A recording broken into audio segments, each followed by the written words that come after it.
Good morning students. कैसे हैं आप सब? बेटा आज हम बात करेंगे आपके वही अपने 10th क्लास का चैप्टर जो चल रहा था उसी को कंटिन्यू करेंगे और इसमें हम बात करेंगे किसके बारे में? इवोल्यूशन के बारे में। तो बेटा क्या होता है इवोल्यूशन? अगर हम बात करें तो इवोल्यूशन होती है एक प्रोसेस जिसमें एक जो है पॉपुलेशन में क्या आता है, चेंज आता है, लेकिन कब? ओवर मल्टीपल जनरेशन, यानी कि एक बहुत सारी मतलब जो जनरेशन है वो आती है जाती है, उसके बाद एक टाइम बाद क्या आता है, उसमें कुछ ना कुछ चेंज आता है और वो क्या कहलाता है? इवोल्यूशन। या हम कह सकते हैं ग्रेजुअली चेंज, यानी कि धीरे धीरे एक टाइम बाद क्या आता है, कुछ ना कुछ चेंज आता है, तो वही क्या है? इवोल्यूशन है। ठीक है, जो पॉपुलेशन में भी होगा, है ना, प्लांट्स में भी होगा, एनिमल्स में भी होगा, वो चेंज किसी में भी हो सकता है ना, तो उसी को हम क्या बोलते हैं? इवोल्यूशन बोलते हैं। तो इसमें हम 3 सिचुएशन पढ़ेंगे। देखते हैं, बात करते हैं फर्स्ट सिचुएशन की। फर्स्ट सिचुएशन में क्या कहा गया है, ध्यान से सुनेंगे। ये एक स्टोरी टाइप में आप समझेंगे तो आपको याद रहेगा। ठीक है, तो बात करते हैं सिचुएशन फर्स्ट की।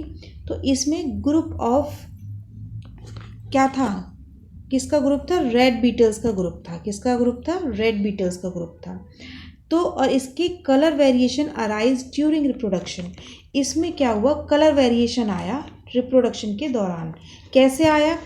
तो एक जगह क्या था, बहुत सारे रेड बीटल्स रहते थे। ठीक है, अगर हम बात करें कि एक एरिया था जिसमें बहुत सारे क्या रहते थे? रेड बीटल्स रहते थे। सपोज करो ये रेड बीटल्स है बहुत सारे। ठीक है, फिर धीरे धीरे मतलब ये अपना आराम से रहते थे, अच्छे से खाते थे, पीते थे, मज़े में रहते थे।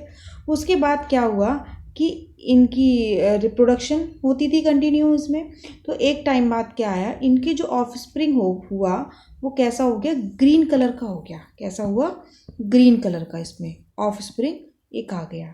ठीक है, अब क्या हुआ कि ये जो क्रो थे, इन्होंने क्या किया, जो रेड बीटल्स थे इनको खाना शुरू कर दिया। ये खाने लगे किसको? रेड बीटल्स को। ठीक है, उसके बाद जो रेड बीटल्स थे उनका जो नंबर था वो कैसा होने लगा? रिड्यूस होने लगा, क्योंकि जब कोई चीज़ किसी के थ्रू खा ली जाएगी तो उसका नंबर क्या है? ऑब्वियसली कम हो जाएगा। ठीक है, उसके बाद फिर क्या हुआ, जो 1 ग्रीन बीटल्स था इसमें, उसने रिप्रोडक्शन किया, तो उसकी जो प्रोजेनी थी वो कैसी हुई? ग्रीन। ऑब्वियस है कि उसकी प्रोजेनी कैसी रहेगी? ग्रीन। तो जो क्रो था could not feed on green beetles as they not camouflaged in green bushes, यानी कि जो कौन था? क्रो था, वो ग्रीन बीटल्स को आइडेंटिफाई नहीं कर पाता था। किसकी वजह से? बुशेस की वजह से, क्योंकि जो ग्रीन बीटल्स थे वो ग्रीन बुशेस में क्या हो जाते थे? छिप जाते थे, जिनकी वजह से क्रो जो है उनको नहीं पहचान पाता था। जिसकी वजह से क्या हुआ, जो ग्रीन बीटल्स थे उनकी पॉपुलेशन बढ़ने लगी, इंक्रीज होने लगी, और जो रेड बीटल्स थे उनकी जो पॉपुलेशन थी वो क्या हो गई? डिक्रीज हो गई। तो देख लीजिए, number of green beetles increase. तो क्या हुआ, ये क्यों हुआ ऐसा पॉसिबल? क्योंकि जो नेचर था उसने जो ग्रीन बीटल्स थे उनको क्या कर लिया? सेलेक्ट कर लिया। ठीक है, यहाँ पर जो हमारी थ्योरी प्रूफ होती है वो कौन सी होती है? नेचुरल सिलेक्शन, यानी कि नेचर जिसको सेलेक्ट कर लेती है वही सरवाइव कर जाता है, और नेचर जिसको सेलेक्ट नहीं करती वो सरवाइव नहीं कर पाता। और जैसे देख लीजिए, green beetles got the survival advantage. उनके पास जो ग्रीन बीटल्स थे उनके पास सर्वाइवल एडवांटेज था, और they were naturally selected as they were not visible in green bushes. मतलब इसकी क्योंकि वो ग्रीन बुशेस की वजह से अपने आप को क्या कर पा रहे थे? छुपा लेते थे, जिसकी वजह से क्रो उनको आइडेंटिफाई नहीं कर पा रहा था, और जिसकी वजह से ग्रीन बीटल्स की जो पॉपुलेशन थी वो इंक्रीज हो गई। ठीक है, तो देख लीजिए, the natural selection is exerted by crow resulting in adaptation in the beetles so fit better in their environment. यानी कि जो ग्रीन, ये मतलब यहाँ पे हम ये इस थ्योरी को प्रूव करते हैं कि जो नेचर है जिसको सेलेक्ट करता है वही सर्वाइव कर पाता है। तो यहाँ पर नेचुरल सिलेक्शन थ्योरी जो है वो प्रूफ हो जाती है। ठीक है, हम वही बात करते हैं सेकेंड सिचुएशन की। इसमें क्या हुआ, बहुत ध्यान से समझेंगे। इसमें क्या हुआ, ग्रुप ऑफ रेड बीटल्स, वही क्या था, ग्रुप था किसका, रेड बीटल्स की, जिसमें बहुत सारे रेड बीटल्स थे। ठीक है, मैंने ग्रीन से बनाया, लेकिन आप यहाँ समझेंगे किसकी बात हो रही है, रेड बीटल्स की। फिर क्या हुआ, all beetles are red green that one is blue. अब इसमें क्या हुआ कि इसमें वन कैसा आ गया, ब्लू आ गया, मतलब रेड थे उसके साथ क्या आ गया, वन ब्लू आ गया।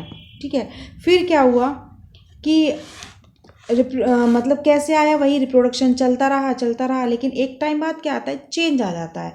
तो उनकी जो प्रोजेनी हुई वो कैसी हो गई, ब्लू कलर की आ गई, है ना। तो जो number of red Beatles increase, जो नंबर रेड बीटल्स का था वो क्या था, इंक्रीज था, लेकिन उसमें एक कैसी आ गई, वन कैसी आ गई, ब्लू कलर की आ गई बीटल्स। तो नंबर ऑफ ब्लू बीटल क्या हुए, फिर उनमें रिप्रोडक्शन हुआ, तो जो नंबर ऑफ ब्लू बीटल्स थे वो भी क्या हो गए, इंक्रीज हो गए, मतलब जो आपके रेड बीटल्स थे वो भी इंक्रीज हो गए, और नंबर ऑफ ब्लू बीटल्स भी क्या हो गए, आपके इंक्रीज हो गए। फिर क्या हुआ, क्रो कैन सी, जो क्रो था, can C both blue and red Beatles and can eat them. मतलब जो क्रो था वो ब्लू को भी आइडेंटिफाई कर पा रहा था और रेड को भी आइडेंटिफाई कर पा रहा था, तो जिसकी वजह से वो दोनों को ही क्या करता था, खा लेता था। ठीक है, number reduce but still red beetles are more and blue ones are few. मतलब जो नंबर रिड्यूस होने लगे किसके, स्टिल रेड बीटल्स के, जो ब्लू थे उनके कम हुए, जो रिड्यूस था नंबर वो किसका ज़्यादा हुआ, रेड का, और ब्लू का कम हुआ। वहीं सडनली फिर अचानक क्या हुआ, एक एलिफेंट आया और उसने क्या कर दिया, स्टैम्प ऑन द बुशेस, और जो बुशेस थे उस पर क्या कर दिया, स्टैम्प कर दिया। ठीक है, but now beetles left are mostly blue, जिसके नीचे कौन से आ गए, ब्लू कलर के, यानी कि जो ब्लू कलर के बीटल्स थे जिनका नंबर ज़्यादा था वो क्या आ गए, उसके पैरों के नीचे कुचल दिए गए, किसके, एलिफेंट के नीचे। ठीक है, अब जब वो हाथी के पैर के नीचे आ गए तो क्या हुआ, किसकी जो जनरेशन थी वो कम हो गई, स्पीशीज कम हो गई, ब्लू बीटल्स की। ठीक है, तो देखिए इसमें क्या सिचुएशन बनी। सिचुएशन नंबर 2 की बात चल रही थी, blue beetles did not get survival advantage, यानी कि जो ब्लू बीटल्स थे उनके पास सर्वाइवल एडवांटेज नहीं था। एलिफेंट क्यों नहीं था, क्योंकि एलिफेंट आया अचानक से, suddenly cause major in beetle population, otherwise their number would have been considerably large, कि मतलब जो उनका नंबर था वो ज़्यादा था, लेकिन इसकी वजह से, किसकी वजह से, एलिफेंट की वजह से अचानक उसने आया और उसको क्या कर दिया, नष्ट कर दिया। ठीक है, from this we can conclude that accident, मतलब यहाँ पे हमने किसको समझा, accident can change the frequency of some genes even they do not get survival advantage, this is called, अब इसी को हम क्या बोलते हैं, जेनेटिक ड्रिफ्ट बोलते हैं। इसके ऊपर भी क्वेश्चन आ जाते हैं कि जेनेटिक ड्रिफ्ट क्या होता है, लीड्स टू वेरिएशन, मतलब जेनेटिक ड्रिफ्ट होता है अचानक से किसी पॉपुलेशन में क्या आ जाए, कोई ऐसी एक्सीडेंट हो जाए जिससे वहाँ की जैसे बाढ़ आ जाती है या फिर कोई मतलब डिजास्टर कोई आ जाता है, उसकी वजह से क्या होती है, वहाँ की पॉपुलेशन क्या हो गई, नष्ट हो गई। ठीक है, ख़त्म हो गई, तो क्या आता है, आप वहाँ पे देखते हैं चेंजेस आ जाते हैं। ठीक है, इवोल्यूशन कॉज करते हैं, इसी को हम क्या बोलते हैं, जेनेटिक ड्रिफ्ट बोलते हैं। तो दूसरी कंडीशन में हमने क्या देखा कि एक्सीडेंटली भी क्या हो सकता है, पॉपुलेशन को रिड्यूस किया जा सकता है। तो यहाँ पे हमारा क्या प्रूफ होता है, जेनेटिक ड्रिफ्ट। फर्स्ट सिचुएशन में हमारी क्या प्रूफ हो रही थी, नेचुरल सिलेक्शन प्रूफ हो रहा था। वही हम बात करते हैं नेक्स्ट की, मैकेनिज्म ऑफ हेरिडिटी को समझते हैं। तो करेक्टर्स और traits of an organism are control by a genes, यानी कि जो मतलब एक करेक्टर है तो वो किसके थ्रू कंट्रोल किया जाता है, वो जीन्स के थ्रू कंट्रोल किया जाता है। कैसे, अ सेक्शन ऑफ डीएनए, हम क्या करते हैं, ये क्या है हमारा इस तरीके का डबल हेलिक्स होता है, आपको पता है डीएनए, तो हम एक सेक्शन लेंगे, डीएनए लेंगे और उसमें हम क्या लेंगे, जीन्स लेंगे। इसके ऊपर भी क्या होते हैं, बहुत सारे जीन्स प्रेजेंट होते हैं। ठीक है, इन्हीं के पास क्या होती है बच्चे, आपको इम्पॉर्टेंट है बहुत की इन्फॉर्मेशन होती है, आपसे पूछा जा सकता है कि जो जेनेटिक इन्फॉर्मेशन है वो किसके पास होती है, तो इनके पास होती है, किनके पास, जीन्स के पास। उसके बाद फॉर सिंथेसिस ऑफ प्रोटीन्स, और यही क्या करते हैं, प्रोटीन को फॉर्म करते हैं। ठीक है, प्रोटीन का फॉर्मेशन कौन करते हैं, इन्हीं के थ्रू होता है। ठीक है, प्रोटीन कंट्रोल अ करेक्टर, और जो प्रोटीन है वही क्या करती है, कंट्रोल करती है किसको, करेक्टर्स को। ठीक है, तो ध्यान रखेंगे यहाँ पे। उसके बाद अब देखिए example, gene T responsible for synthesis of efficiency enzyme, यानी कि जो जीन है वो रिस्पॉन्सिबल होते हैं किसके लिए, एंजाइम के सिंथेसिस के लिए या प्रोटीन के सिंथेसिस के लिए। ठीक है, मोर प्रोडक्शन ऑफ ग्रोथ हार्मोन, और किसके लिए, हार्मोन्स के ग्रोथ के लिए, ग्रोथ ऑफ ग्रोथ हार्मोन्स के लिए। इसकी वजह से क्या होता है, अगर ग्रोथ हार्मोन जब होगा तो उसी की वजह से क्या होगा, कोई भी प्लांट्स जो है या एनिमल्स जो हैं वो क्या होंगे, टॉल होंगे, लंबे होंगे। ऐसे ही हम बात करें gene T responsible for synthesis of less efficiency enzyme, ये क्या करेगा, एंजाइम्स की कमी कर देगा, मतलब कम बनाएगा, एफिशिएंसी कर देगा। ठीक है, उसके बाद less production of growth hormone, जिसकी वजह से क्या होगा, जो प्रोडक्शन है किसका, ग्रोथ हार्मोन का, वो कम हो जाएगा, और रिजल्ट क्या होगा, प्लांट्स कैसे हो जाएंगे, शॉर्ट हो जाएंगे।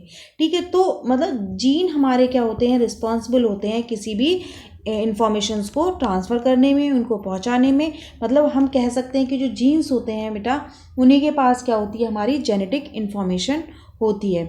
तो देख लीजिए बेटा, ये वही सिचुएशन थी जो अभी हम थियोरटिकल फॉर्म में पढ़ रहे थे। ये क्या है, आपके रेड बीटल्स हैं। क्या है ये, रेड बीटल्स है, जिनमें एक कैसा आ जाएगा, ग्रीन कलर का आ जाएगा अगर हम बात करें तो, बाकी सब कैसे हैं, रेड हैं। ठीक है, तो और वही कि क्रो इनको क्या करेगा, ईट कर लेगा, खा लेगा, है ना। तो खाने के बाद क्या होगा, लेकिन जो ग्रीन वाले हैं उनको नहीं पहचान पाएगा, तो जो ग्रीन वाले हैं वो सर्वाइव कर जाएंगे। फर्स्ट सिचुएशन में हमने यही तो देखा था। सेकंड में हमने क्या देखा था कि रेड है, फिर एक कैसी आ जाती है, ब्लू कलर की आ जाती है, इसमें ये ब्लू हो गई, तो फिर क्या होगा, जो ब्लू है वो भी बढ़ेगी, इंक्रीज करेगी, और जो रेड है वो भी इंक्रीज करेगी नंबर में। ठीक है, फिर क्या होगा, जो एलिफेंट है इसका पैर समझ लीजिए, ये वो किस पे आ जाएगा, वो ब्लू कलर की बीटल्स के ऊपर आ जाएगा। तो ब्लू कलर के क्या हो जाएंगे, नष्ट हो जाएंगे, एक्सीडेंट हुआ, मतलब ये एक तरीके से हम कहेंगे। और उसके बाद क्या हुआ, जो ब्लू थे उनके जो नंबर थी वो क्या हो गई, रिड्यूस हो गई, और जो रेड वाले थे वो इंक्रीज हो गए। ठीक है, तो ये किसको शो करेगा, जेनेटिक ड्रिफ्ट को। और ये फर्स्ट सिचुएशन किसको शो करेगी, नेचुरल सिलेक्शन को। ठीक है, उसके बाद थर्ड सिचुएशन में हमने क्या देखा, थर्ड सिचुएशन में हमने देखा कि अगर जैसे ये रेड बीटल्स थे, वही अपने आराम से रहते थे मज़े में, लेकिन एक बार क्या हुआ कि मतलब इनको प्रॉपर फूड नहीं मिल पाया, न्यूट्रिएंट्स नहीं मिल पाया, तो इनकी जो स्पीशीज़ थी वो कैसे होने लगी, उनमें ग्रोथ नहीं हुई, वो सूख गए, है ना। सूखने के बाद क्या हुआ, वो देखो कैसे सूख छोटे छोटे से हो गए हैं, है ना। फिर क्या हुआ, जब इन्वायरमेंट में चेंजेस आए, फिर से क्या हुआ, फिर से हरियाली आई, और फिर से इन्हें खाने पीने को मिल गया, और फिर से मोटे ताजे हो गए, है ना। तो मतलब एक तरीके से हम कह सकते हैं कि सिचुएशन जो है इंसान को अकॉर्डिंग टू इन्वायरमेंट क्या करती है, चेंज कर देती है। ठीक है, तो इस तरीके से आपको ध्यान रखना है कि मतलब जीन्स भी हमारे रिस्पॉन्सिबल होते हैं फॉर टॉल एंड ड्वार्फ होने में। यानी कि कोई भी प्लांट अगर बड़ा हो रहा है या छोटा हो रहा है तो वो किसकी वजह से होता है, जीन्स की वजह से। ठीक है, तो यही genetic drift, it leads to diversity without any adaptation. यानी कि जो जेनेटिक ड्रिफ्ट है वो क्या करती है, हाँ, तो genetic drift it leads to diversity without any adaptation. यानी कि अगर हम बात करें किसके बारे में, कि जो है जेनेटिक ड्रिफ्ट क्या होता है, तो जेनेटिक ड्रिफ्ट हमारी क्या करती है, विदाउट एनी अडेप्टेशन क्या करती है, डाइवर्सिटी को फॉर्म करती है। यानी कि इससे क्या मिलती है देखने को हमें, डाइवर्सिटी मिलती है, चेंजेस मिलते हैं। ठीक है, वहीं अगर हम बात करें देखो थर्ड सिचुएशन की, तो इसमें जो अभी आपको मैंने बताया, फिर से बता रही हूँ, इसमें क्या होता है, क्या होगा इसमें कि जो ग्रुप ऑफ रेड बीटल्स है वो, उसमें क्या होगा, वही रेड कलर के बीटल्स थे, तो इसमें क्या हुआ कि habit of beetles bushes suffer from plant disease. इनमें क्या हो गई, प्लांट डिजीज हो गई। ठीक है, यहाँ प्लांट डिजीज़ भी हम कह सकते हैं, इनको प्रॉपर खाना नहीं मिल पाया, फिर वेट, जिसकी वजह से क्या हुआ, इनमें प्लांट डिजीज़ होने की वजह से कि जो बीटल्स थे उनका वेट कैसा होने लगा, डिक्रीज़ होने लगा। ठीक है, उन्हें पुअर नरिशमेंट मिला, अभी मैंने अभी बताया था आपको वही चीज़। फिर क्या हुआ, number of beetles beetles kept on reducing, और जिसकी वजह से उनका नंबर कैसा होने लगा, रिड्यूस होने लगा। Later plant disease get eliminated, उसके बाद कुछ टाइम बाद जो डिजीज थी प्लांट की वो क्या कर दी गई, एलिमिनेट कर दी गई, मतलब उसको हटा दिया गया। तो number and average weight of the beetles increase again, फिर से वो क्या हो गए, इंक्रीज होने लगे।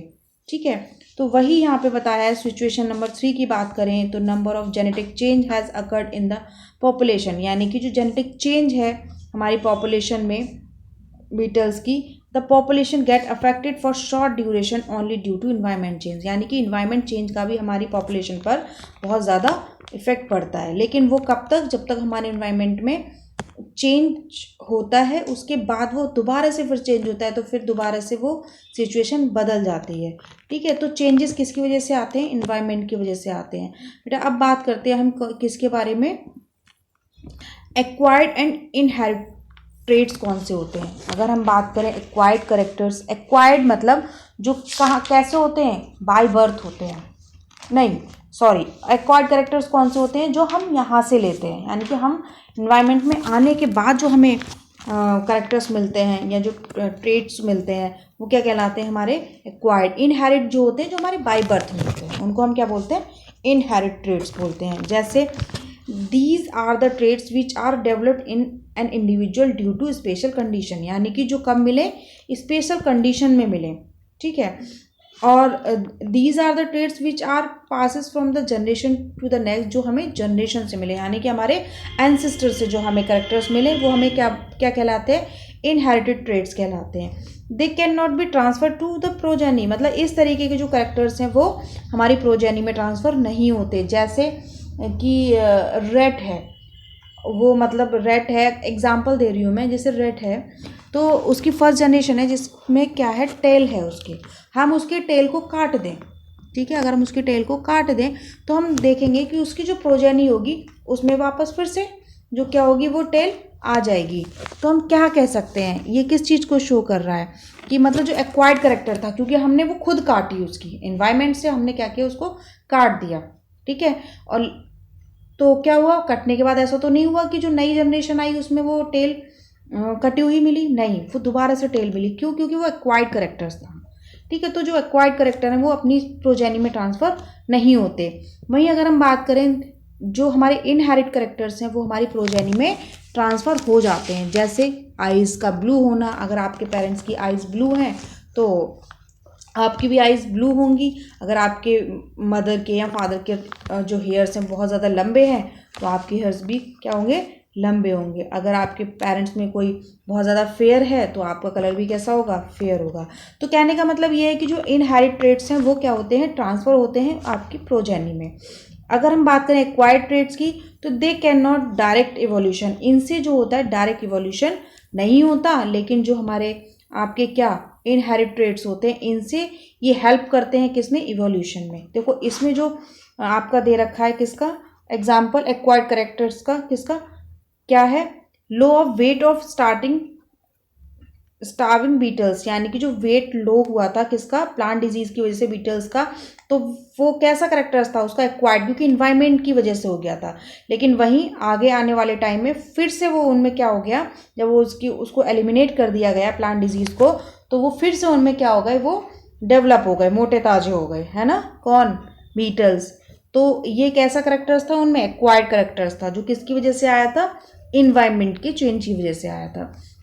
और ये इनहेरिट ट्रेट्स की बात करें तो ये कैसे होते हैं, जैसे colour of eyes and hair, वही जो अभी मैंने बताया, अगर आइज़ का कलर ब्लू है तो आपकी जो प्रोजेनी है उनका कलर भी कैसा आ जाएगा, ब्लू जाएगा। वहीं अगर हम हेयर की बात करें तो जैसे पेरेंट्स के हेयर होते हैं वैसे ही उनके ऑफ स्प्रिंग के होते हैं। तो अब बात करते हैं किसकी, स्पेसिएशन की। तो स्पेसिएशन किसे कहते हैं, एक स्पेसिएशन का मतलब होता है करेक्टर्स का एक तरीके से क्या होना, डेवलप होना, यानी कि जो जनरेशन है वो किससे बन रही है, प्री एग्जिस्टिंग जनरेशन से बन रही है, यानी कि पुरानी जनरेशन से ही किसका फॉर्म हो रहा है, नई जनरेशन को फॉर्म कर रही है। तो उसे हम क्या बोलेंगे, स्पेसिएशन। या हम एक लाइन में हम कह सकते हैं कि फॉर्मेशन ऑफ न्यू स्पीशीज़, या हम क्या कह सकते हैं, formation of new species, new species का क्या होना, बनना। ठीक है, अब हम बात करते हैं इसमें क्या आ जाता है, micro evolution speciation, species, gene flow. अगर हम बात करें माइक्रो इवोल्यूशन का, नाम से ही समझ में आ रहा है, माइक्रो मतलब सूक्ष्म, छोटा। It is the evolution which is on a small scale, यानी कि जो छोटे स्केल पर हो तो उसे हम क्या बोलते हैं, माइक्रो इवोल्यूशन बोलते हैं। Change in body colour of beetles, जैसे बॉडी का कलर हो गया, बीटल्स के जो बॉडी का कलर था वो देख रहे थे आप, चेंज हो गया था, तो वो क्या है, माइक्रो इवोल्यूशन है। वहीं स्पेसिएशन की बात करें तो इसमें क्या होगी, नई स्पीशीज़ बनेगी, ठीक है, उसे हम क्या बोलेंगे, स्पेसिएशन बोलेंगे। वहीं अगर हम स्पीशीज़ की बात करें तो a group of similar individual, जिसमें कैसे हो, सिमिलर इंडिविजुअल हो, सेम तरीके की, दैट अलोंग टू पॉपुलेशन, और वो किसको बनाएंगे, population that can interbreed and produce fertile of spring, जो क्या कर सके, इंटरब्रीड कर सके और फर्टाइल ऑफ स्प्रिंग को क्या कर सके, प्रोड्यूस कर सके, उसे हम क्या बोलेंगे, स्पीशीज बोलेंगे, ठीक है। जिसमें याद रखेंगे कि सिमिलर इंडिविजुअल्स होंगे उसमें, ठीक है। वहीं अगर हम बात करें किसकी, जीन फ्लो की, तो जीन फ्लो क्या होता है, it is exchange of genetic material, जिसमें क्या हो, जेनेटिक मटेरियल क्या हो, एक्सचेंज बाय इंटरब्रीड, किसकी वजह से, इंटरब्रीड या क्रॉस के थ्रू, ठीक है, between population of same species और इंडिविजुअल, यानी कि जब सेम स्पीसीज में क्या हो, जेनेटिक मटेरियल का क्या हो, एक्सचेंज हो, कब, बाय द इंटरब्रीड, तो उसे हम क्या बोलते हैं, जीन फ्लो बोलते हैं, ठीक है। इस तरीके से आपको याद रखना है। बस यहीं तक रखते हैं, वीडियो ज़्यादा लंबी हो जाएगी।